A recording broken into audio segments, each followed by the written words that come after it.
దైవ జ్ఞానము అనే ఆధ్యాత్మిక కార్యక్రమానికి మీకందరికి కూడా ప్రేమపూర్వకంగా ఆహ్వానం తెలియపరుస్తూ ఉన్నాను. ప్రభువైన యేసుక్రీస్తు నామంలో మీకందరికీ శుభములు తెలియపరుస్తూ ఉన్నాను. గతంలో దేవుడు ఉన్నాడా, ఉన్నాడంటానికి ఆధారాలు ఏమిటి, మరియు దేవుడు ఎవరు అనేటువంటి అంశాల గురించి చెప్పడం జరిగింది. ఈ రోజున యేసుక్రీస్తు ఎవరు, సమాజంలో ఆయన గురించి ఏమనుకుంటున్నారు, అయితే వాస్తవంగా ఆయన చూసినటువంటి వారు, ప్రత్యక్ష సాక్షులైన వారు ఆయన గురించి ఏమి రాశారు అనే విషయాల గురించి కొంత సమయము సత్యాలని మీకు అందించబోతూ ఉన్నాను. కాబట్టి ప్రతి ఒక్కరూ శ్రద్ధగా వినవలసిందిగా కోరుతూ ఉన్నాను. మీకు నచ్చితే అంగీకరించవచ్చు, నచ్చకపోతే పట్టించుకోకుండా ఉండొచ్చు, అది మీ ఇష్టము. అయితే ఈ యొక్క ఇన్ఫర్మేషన్ మీకు అందరికి కూడా ఉపయోగకరంగా ఉంటుంది కాబట్టి వినండి, తర్వాత మీరే నిర్ణయం చేసుకోవాల్సిందిగా ప్రేమపూర్వకంగా కోరుతూ ఉన్నాను. యేసు ప్రభువు గురించి సమాజంలో ప్రధానంగా 4 రకాలైన అభిప్రాయాలు ఉంటూ ఉన్నాయి. ఈ 4 రకాల అభిప్రాయాలు సమాజంలో ప్రజల మధ్యలో ఉంటూ ఉన్నాయి. వీటిని ఒకవైపు వివరిస్తూనే మరొక వైపు అసలు వాస్తవం ఏంటి, ప్రజల అభిప్రాయము ఏమిటి, అలాగే ప్రభువుని గురించినటువంటి వాస్తవం ఏమిటి, ఈ 2 విషయాలు కూడా మీ దృష్టిలో తీసుకొని రావడం జరుగుతుంది. కాబట్టి మరొకసారి కోరుతూ ఉన్నాను, శ్రద్ధగా చివరి వరకు కూడా ప్రతి ఒక్కరూ చూడవలసిందిగా వినవలసిందిగా కోరుతూ ఉన్నాను. మొదటి అభిప్రాయం ఏంటంటే, యేసు ప్రభువు ఒక ప్రవక్త అనే అభిప్రాయము చాలామంది కలిగి ఉంటూ ఉన్నారు. దేశంలోనే కాదు, ప్రపంచంలో కూడా చాలామంది అభిప్రాయం ఏంటంటే, యేసు ప్రభు అనగానే ఒక ప్రవక్త. సరే, ఇది ఎంతవరకు వాస్తవము?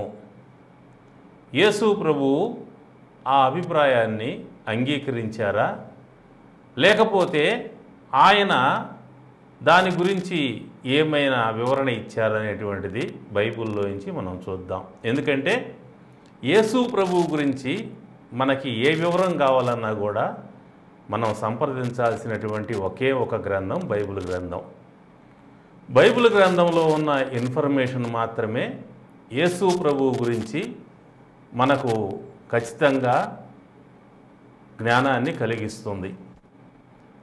ఎందుకంటే యేసు ప్రభువుతోటి 3.5 సంవత్సరాల పాటు ఉండి ఆయన ప్రత్యక్షంగా చూసి ఆయన యొక్క బోధలు విని ఆయన సిలువలో చనిపోయి తిరిగి లేచి పరలోకానికి వెళ్తూ ఉంటే దగ్గరుండి చూసినటువంటి ప్రత్యక్ష సాక్షులు ఆయన్ని గురించినటువంటి వివరాలను గ్రంథస్థం చేశారు. మరి వాటికంటే ప్రామాణికమైనటువంటివి, నమ్మదగినటువంటివి ఈ యొక్క సృష్టి మొత్తంలో కూడా ఇంకేమీ లేవు.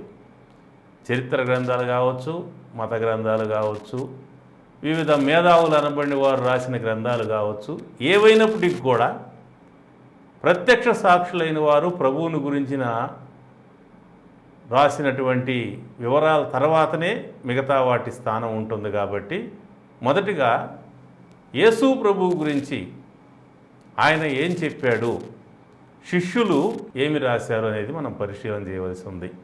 ఇప్పుడు సమాజంలో ప్రవక్త అనేటువంటి అభిప్రాయము ప్రజలు కలిగి ఉంటున్నారు. మరి ప్రభువు తనను గురించి ఏమి చెప్పాడు అనేది మనం చూద్దాం. ఒకసారి మత్తయి సువార్త 11వ అధ్యాయము, మత్తయి సువార్త 11వ అధ్యాయము 9వ వచనాన్ని మనం చూద్దాం. ప్రభు అంటూ ఉన్నాడు, మరి ఏమి చూడ వెళ్ళితిరి, ప్రవక్తనా? అవును గాని ప్రవక్త కంటే గొప్పవాడినని మీతో చెప్పుచున్నాను. ప్రవక్త కంటే గొప్పవాడినని మీతో చెప్పుచున్నాను. ప్రవక్త అని భావించేటువంటి వారికి ఇది సరైనటువంటి జవాబు, యేసు ప్రభు ఇచ్చిన జవాబు. నేను ప్రవక్తను అనుకుంటున్నారు మీరు, నేను ప్రవక్తను కాదు, ప్రవక్త కంటే నేను గొప్పవాణ్ణని మీతో చెప్పుచున్నాను. గమనించండి, మరి ప్రవక్త కంటే గొప్పవాణ్ణి పట్టుకొని ప్రవక్త స్థాయికి తగ్గించటం అనేటువంటిది ఎంత పొరపాటు, ఎంత అది ఆయన్ని డిగ్రేడ్ చేయటం అవుతుంది అనేటువంటిది ఆలోచన చేయాలి. మరి ప్రభువు ప్రవక్త కాదు, కానీ ప్రవక్త కంటే కూడా ఉన్నతమైనటువంటి వాడు, ఉన్నత లోకంలో నివసించేవాడు, ఉన్నత లోకం నుంచి భూమి మీదకి వచ్చినవాడు. ఆయన తన గురించి ఏం చెప్తూ ఉన్నాడు? యోహాను సువార్త 14వ అధ్యాయము 6వ వచనాన్ని మనం గమనించినప్పుడు స్వయంగా ప్రభు అన్న మాట ఇక్కడ రాయబడి ఉన్నది. యేసు నేనే మార్గమును సత్యమును జీవమును, నా ద్వారానే తప్పడు తండ్రి వద్దకు రాడు. ప్రభు చెప్పిన మాట, నేనే మార్గమును, నేనే సత్యమును, నేనే జీవమును, నా ద్వారా తప్ప, అంటే నా మూలంగానే ఎవరైనా కూడా పరలోకానికి రావాలి. అంటే ఆయన ఎవరు? ప్రవక్త కాదు, కానీ పరలోకానికి వెళ్ళటానికి ఏర్పాటు చేయబడినటువంటి ఏకైక మార్గము, పరలోకానికి వెళ్ళే మార్గం. మనిషి ఈ లోకంలో జీవించిన పిదప దేహాన్ని లోకాన్ని వదిలి ఒక రోజున వెళ్ళిపోవాలి. వెళ్ళిపోయినటువంటి మనిషి తాను చేసిన పాపాలను బట్టి శిక్షకు వెళ్లకుండా, నరకానికి వెళ్లకుండా క్షమాపణ పొంది పరలోకానికి వెళ్ళాలి అంటే ఒకే మార్గం ఉన్నది. ఆ మార్గం ఎవరంటే నేనే అంటాడు ప్రభు.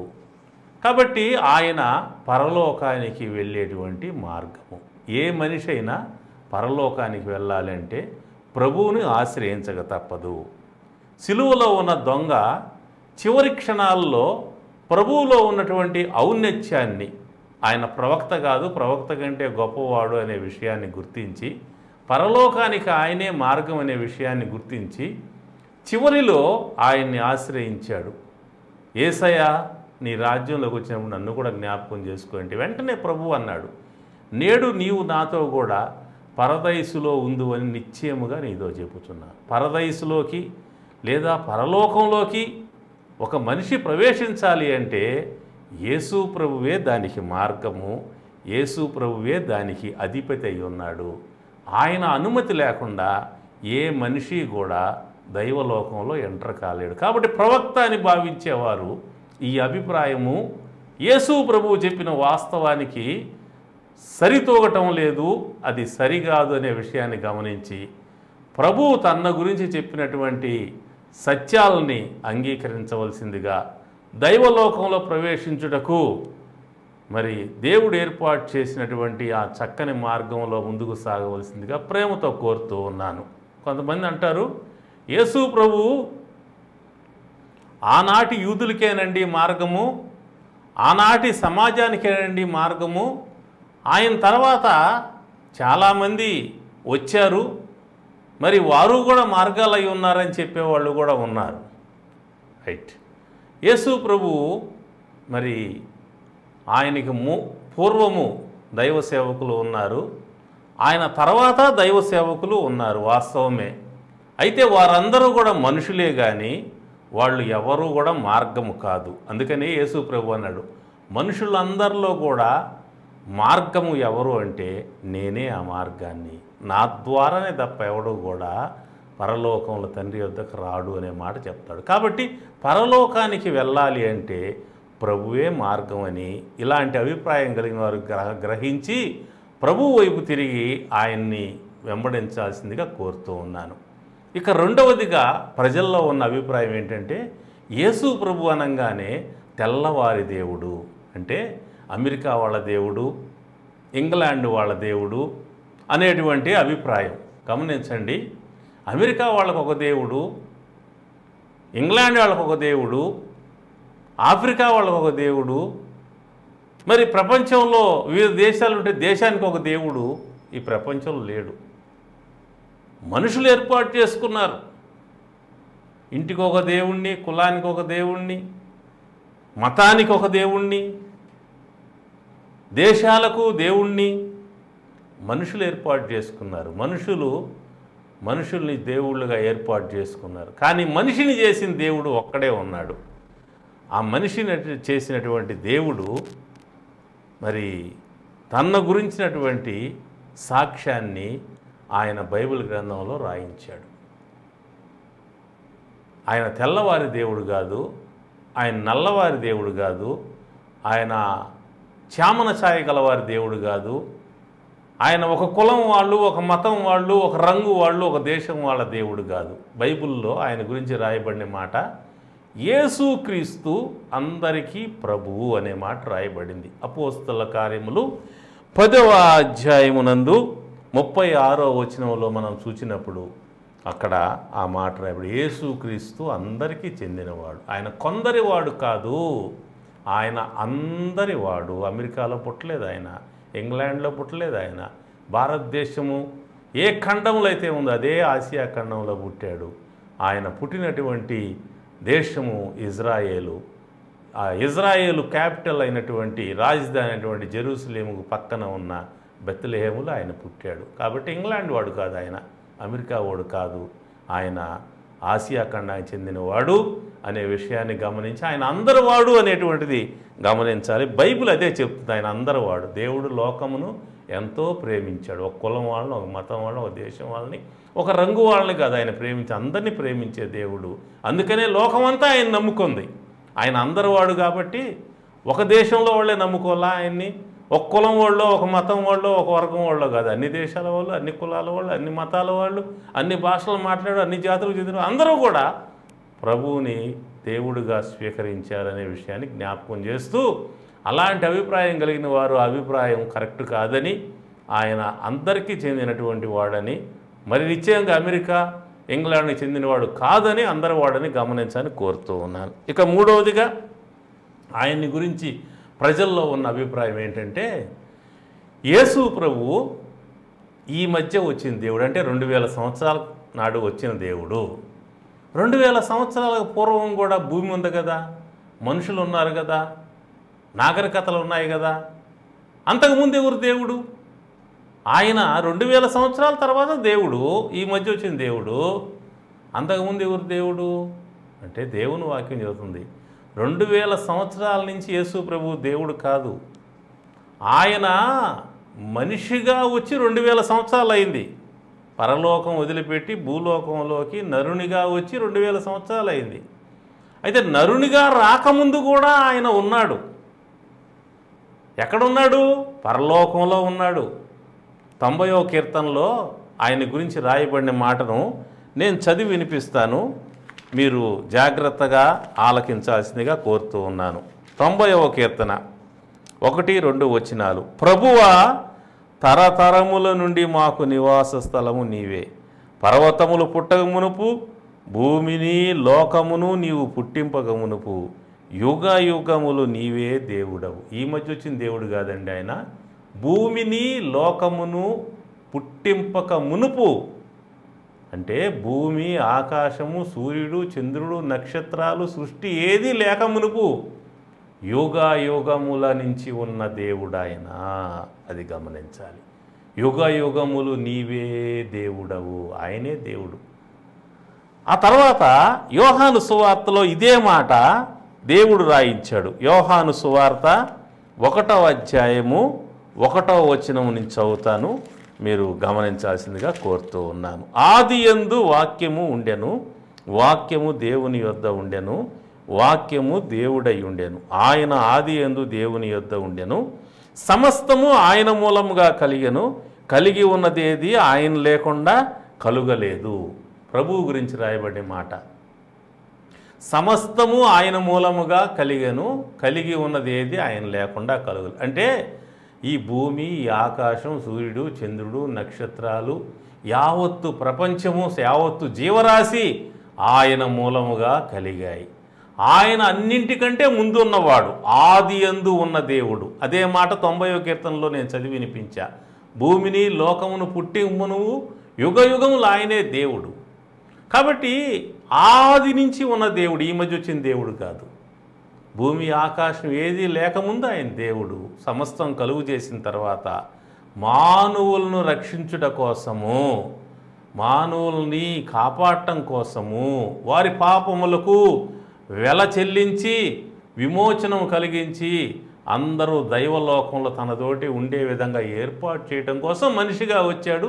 సిలువలో చనిపోయాడు, 3వ రోజు తిరిగి లేచి పరలోకానికి వెళ్ళాడు. కాబట్టి ఈ మధ్య వచ్చిన దేవుడు కాదు, కానీ ఆది నుంచి ఉన్న దేవుడు అనేది గమనించండి. ఇది బైబిల్ చెప్పే వాస్తవం. మనుషులేమో ఆయన ప్రవక్త అన్నారు, ప్రభు ఏమో నేను ప్రవక్తను కాదు, ప్రవక్త కంటే గొప్పవాడు నేనే మార్గాన్ని అన్నాడు.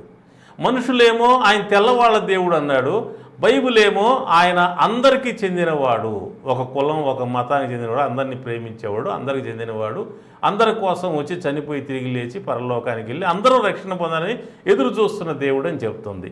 మనుషులేమో ఆయన ఈ మధ్య వచ్చిన దేవుడు అంటున్నాడు. బైబిల్ ఏమో ఆయన ఆది నుంచి ఉన్న దేవుడు, ఏదీ లేకముందే ఉన్న దేవుడు, సమస్తమును కలుగు చేసిన దేవుడు అని బైబిల్ చెప్తుంది. కాబట్టి మనుషుల అభిప్రాయాలు ఒకవైపు, బైబిల్లో ప్రభువును గురించి రాయబడినటువంటి వాస్తవాలు ఒకవైపు ఉన్నాయి. కాబట్టి మనం ఏది మరి యాక్సెప్ట్ చేస్తాం? ప్రభువును గురించిన ఇన్ఫర్మేషన్ కావాలంటే ప్రభు యొక్క గ్రంథాన్ని మాత్రమే మనం సంప్రదించాలి, అందులో ఉండేదే మనం తీసుకోవాలా ప్రామాణికంగా. మనుషులు చెప్పే మాటలు కాదు, ఒక్కొక్కరు ఒక్కో రకంగా చెప్తారు. ఏది కరెక్ట్ అనుకోవాలా, ఏది కరెక్ట్ అనుకోవాలంటే బైబిల్లో ఏం చెబుతుందో అదే కరెక్ట్ అనుకోవాలి. ఎందుకంటే ఆయన చూసిన వారు రాసిన గ్రంథము, దేవుని ఆత్మ వల్ల రాసిన గ్రంథం కాబట్టి. ఇక 4వ అభిప్రాయము, ప్రభువుని గురించిన 4వ అభిప్రాయం ఏంటంటే మనుషులు చెప్పే అభిప్రాయము, ఆయన దేవుడే కానీ ఆయన కూడా ఒక దేవుడు. అయితే బైబిల్ ఏం మాట చెబుతుంది ఆయన గురించి, అది మనకి చాలా ముఖ్యం. మనుషుల అభిప్రాయాలు ఇలా ఉన్నాయి. ప్రభు ఏం చెప్తున్నాడు ఆయన గురించి? ప్రభు యొక్క శిష్యుల్లో లేదా ఆయన వెంబడించే వాళ్ళలో ఒక కుటుంబం ఉంది, అది లాజరు కుటుంబం. ఆయనకు 2 సహోదరులు ఉన్నారు, మార్తమ్మ మరియమ్మ అని. లాజరు బాగలేక అనారోగ్యంతో గురై చనిపోయాడు. చనిపోయిన తీసుకుపోయి సమాధిలో పెట్టారు. 4 రోజులైంది. 4వ రోజున యేసు ప్రభు వచ్చాడు. ఆయన వచ్చాడని తెలిసి మరి వాళ్ళల్లో ఒక ఆమె మార్తమ్మ అనే ఆమె పెరుగెత్తుకుంటా వెళ్ళి ఆయన ఎదురు పడి, ప్రభువా నువ్వు కానీ ఉంటే నా తమ్ముడు చచ్చిపోయేవాడు కాదు అని చెప్పి ఏడుస్తుంది. ఏడిస్తే అప్పుడు ప్రభు అంటాడు, మార్తా నీ సహోదరుడు తిరిగి లేస్తాడు అని అంటే, లేస్తాడు ప్రభు అని అది తెలుసు ఆ సంగతి. అది ఎప్పుడంటే ఈ ప్రపంచం అంతా అంతం అయిపోయినాక లాస్ట్లో దేవుడు మనుషులందరినీ కూడా తిరిగి లేపుతాడు. పునరుద్ధాన దినం అనేది ఒకటి ఉంది. ఆ రోజున అందరితోటి నా తమ్ముడు లేదా నా సహోదరుడు కూడా లేస్తాడని నాకు తెలుసు ప్రభువా అంటది. అప్పుడు యేసు ప్రభు మాట అంటాడు, ఏమంటాడంటే పునరుద్ధానమును జీవమును నేనే. మార్తా ఏమనుకుంటున్నావు నువ్వు నన్ను గురించి? పునరుద్ధానం ఎప్పుడో ఉందంటున్నావు కదా, ఆ పునరుద్ధానం చేసేవాడిని ఎవరంటే నేనే. ఎవరంటారండి ఈ మాట?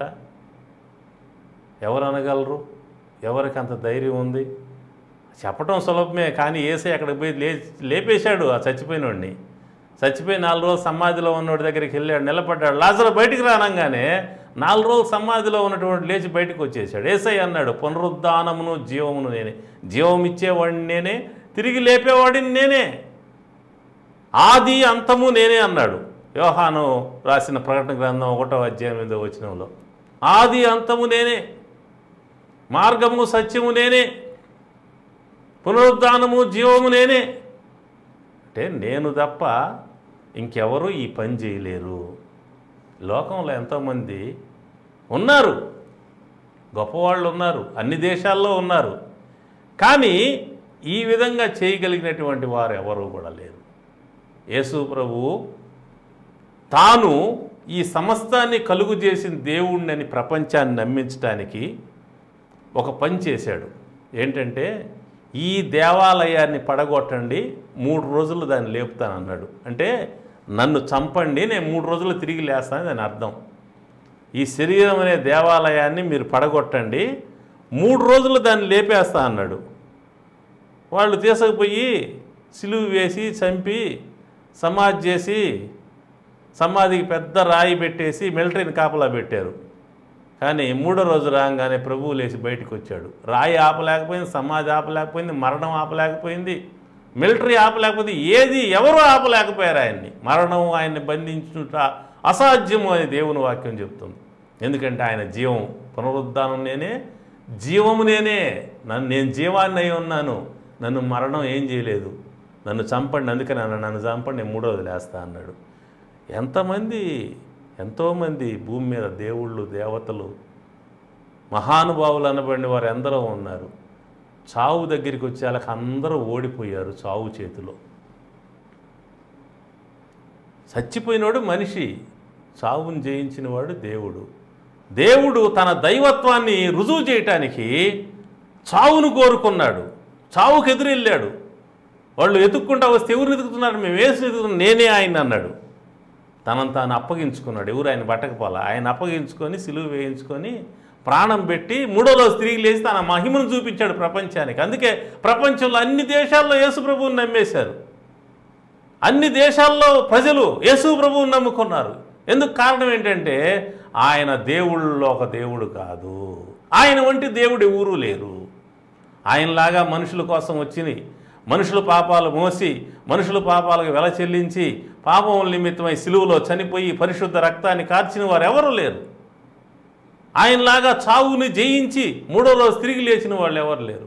ఆయనలాగా శరీరంతో పైలోకానికి వెళ్ళిపోయి పైన ఒక లోకం ఉందని ప్రపంచానికి వెల్లడి చేసి రుజువు చేసి ఆ నమ్మటానికి ఆధారం కలిగించిన వాళ్ళు ఎవరు లేరు. కాబట్టి బైబిల్ ఆయన గురించి చెప్తుంది. యోహాను మొదటి పత్రిక 5వ అధ్యాయం 20వ వచనంలో ఆయనే నిజమైన దేవుడు. దేవుళ్ళలో ఒక దేవుడు కాదండి. ఆయన వంటి వారు ఎవరన్నా ఉంటే ఒక్కరిని చూపించండి, ఆయన వంటి పరిశుద్ధిని చూపించండి, ఉన్నారేమో. ఆయనలాగా మనుషుల్ని ప్రేమించిన వారిని చూపించండి, ఆయనలాగా స్వయంగా మరణాన్ని కోరుకొని స్వీకరించి సిలువ వేయించుకొని బహిరంగంగా ప్రాణం పెట్టిన వారిని చూపండి, ఆయనలాగా చావును జయించి తిరిగి లేచిన వారు ఉన్నారేమో చూపండి. అందుకని ఆయన వంటి వారు ఎవరు లేరు. అందుకే ప్రభువు నేనే అన్నాడు. ఆది అంతము నేనే, భూత వర్తమాన భవిష్యత్ కాలంలో ఉండువాడని నేనే. ప్రకటన 1:8 ప్రభువు చెప్పాడు ఆ మాట.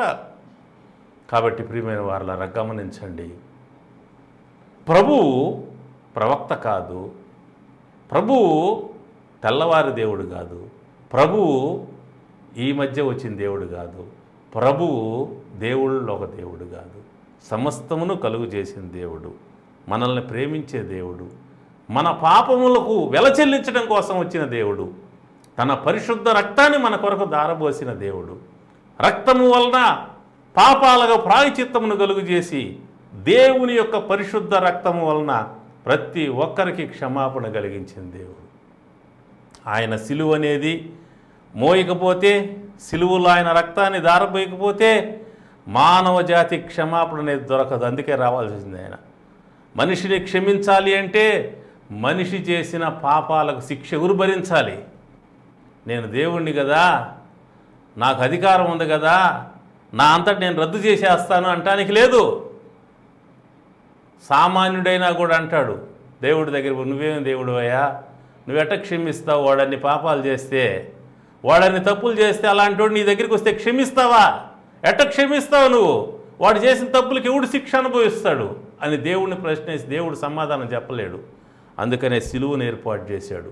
సిలువ ఆయన ఎక్కాడు, ఆయన రక్తాన్ని దారబోసి ఇప్పుడు సమాధానం చెబుతాడు. ఆయన ఎవడు భరిస్తాడు ఆయన తప్పులని? నేను భరించాను ఆయన తప్పులు, వాడి తప్పులు నేను భరించా, వాడి శిక్ష నేను భరించా, ఇదిగో నా రక్తాన్ని దారబోసా, నా దగ్గరికి వచ్చాడు కాబట్టి వాడు ఎంత పాపాన్ని క్షమిస్తుండా, పరలోకాన్ని ఇస్తుండా అని చెప్పి దేవుడు చెప్పడానికి దేవుడికే ఆధారం దొరికింది ఆయన సిలువ ద్వారా. ఆ సిలువే లేకపోతే దేవుడు కూడా మనిషిని క్షమించడానికి వీలు లేని పరిస్థితి ఏర్పడింది. అందుకని సిలువ ఎక్కాల్సి వచ్చింది, ఆయన రక్తాన్ని దారపోయాల్సి వచ్చింది. ఆ పని పూర్తి అయినాక సమాధిలో పండుకోవాలా, లేచి కూర్చున్నాడు, బయటకు వచ్చేసాడు, శరీరంతో పైలోకానికి వెళ్ళిపోయాడు, పైన ఒక లోకం ఉందని ప్రపంచాన్ని రుజువు చేశాడు. కాబట్టి ఈ వాక్యం వింటున్నటువంటి వారికి ప్రేమతో నేను ఆహ్వానం తెలియజేస్తున్నాను. దేవాదేవుడు ప్రపంచంలో ఎంతోమంది, కొంతమంది అడుగుతాయా యేసు ప్రభు నిజమైన దేవుడైతే మిగతా వాళ్ళు ఎవరయ్యా అంటే, కొరింథీ మొదటి పత్రిక 8వ అధ్యాయం 5వ వచనం దానికి జవాబు ఉంది బైబిల్ గ్రంథంలో. దేవతలు అనబడిన వారు, ప్రభువులు అనబడిన వారు భూమి మీద ఉన్నారు, ఆకాశంలో ఉన్నారని రాయబడింది. భూమి మీద ఆకాశంలో దేవతలు ప్రభువులు ఎందరూ ఉన్నా కూడా ఒక్కడే దేవుడు ఉన్నాడు. ఆయన అందరికంటే పైన ఉన్నవాడు. యెహోవా మహాదేవుడు, దేవతలందరి పైన మహాత్యం గల మహారాజు.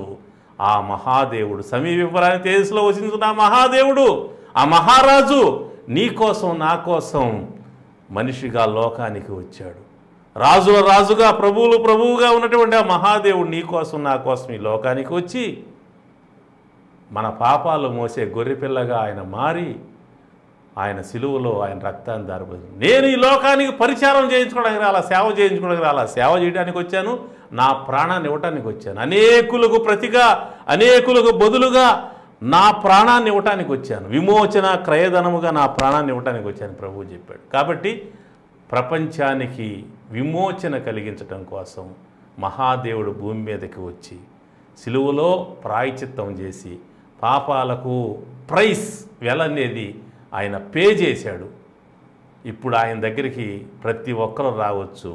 ఎంత ఘోర పాపాత్ముడైనా దగ్గరికి ప్రయాసపడి భారం మోసిన సమస్తమైన వాళ్ళ నా యొద్దకు రండి, నేను మీకు విశ్రాంతినిస్తాను, నేను మీకు క్షమాపణ ఇస్తాను, నేను మీకు పరలోకం ఇస్తాను.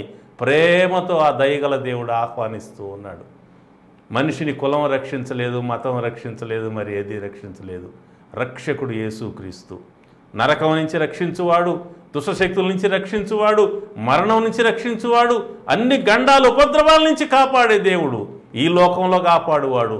ఈ లోకం తర్వాత ఉండే మహాభయంకరమైన అగ్ని గంధకంతో పండేటువంటి నరకం నుంచి రక్షించేటువంటి మహాదేవుడు ఆ ప్రభు అయిన యేసుక్రీస్తు. ఆయన దగ్గరికి రావటం వల్ల, ఆయన్ని ఆశ్రయించటం వల్ల, ఆయన సిలువ బలియాగం ద్వారా ప్రతి ఒక్కరిని క్షమించే అధికారం ఆయన కలిగి ఉన్నాడు. పాపములను క్షమించుటకు ఆయనకు అధికారం ఉన్నది. ఎలా అంటే సిలువ ద్వారా ఊరకి క్షమించడంలా, నా దగ్గరికి రండి నేను క్షమిస్తా అని చెప్పడంలో ఆయన సిలువలో ఆయన శ్రమ అనుభవించి కష్టపడి శ్రమపడి రక్తం దారబోసి ప్రాణం పెట్టి క్షమాపణ సంపాదించాడు. అది నీకు ఇవ్వటానికి పిలుస్తున్నాడు.